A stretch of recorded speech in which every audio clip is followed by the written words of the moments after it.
So hello everyone, my name is Matthew Knight, and I did the United States versus CAUSBY for my case analysis. This was seen in the Supreme Court in 1946.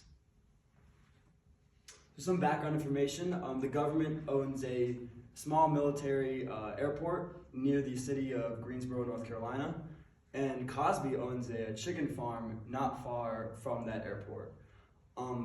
Military planes are flying over CAUSBY's property very low, disturbing the peace and kind of disrupting his farm.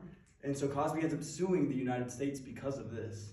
CAUSBY claims that the noise from the low-flying government airplanes are causing his chickens to inadvertently kill themselves and go nuts. So he actually had to shut down his entire business because of this. CAUSBY claims that the flying planes in his airspace was a violation of the Takings Clause of the Fifth Amendment.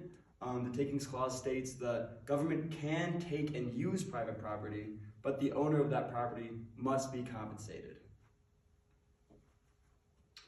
Now the ruling of this case. So the case did rule in favor of CAUSBY, stating that the flying aircraft that low, causing damage to someone's business and property, does violate the Takings Clause.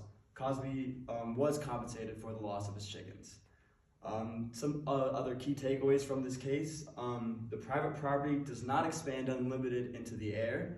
There is a limit. The court kind of labeled it as the immediate airspace or the immediate atmosphere above. There was no set limit to where that actually is. It's kind of a vague, broad term, but that's what they went with. So then the reasoning for this was that the military airplanes violated both the Takings Clause and the right to enjoy one's own property, which is why they ruled in favor of CAUSBY. The way this kind of incorporates business laws, it involves both property rights and some aspects of business law. It addresses the property rights that businesses like farms and ranches have. They have a right to their own property, and they rely on the prosperity of that property in order to be able to function properly. This case displays how the actions of the government, like airspace regulations or even infrastructure, can affect the operations of a business. For the more ethical standpoint on this case, the Daniels Fund Ethics Initiative is a non-profit organization that teaches the importance of ethics in business. I believe that respect from the Daniels Fund Ethics Initiative best represents this case.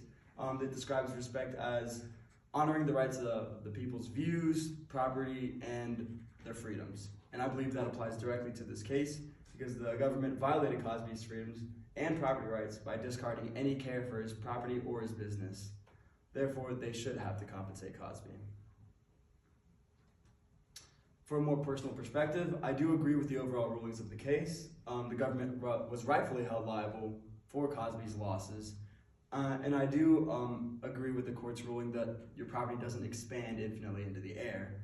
I do believe there needs to be a set limit, especially for things like commercial airplanes that are always flying over our heads. And if that land there's a million plots of land what they're flying over, that's like a million different lawsuits.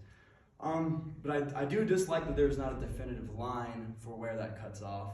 I wish they were a little more specific with that because it's very vague and, kind of a smudged line. You don't really know where exactly it is. My conclusion, the United States versus CAUSBY ruled in favor of CAUSBY, and he was compensated for the loss of his chickens and his business. It set new rulings that expands property ownership to the immediate airspace.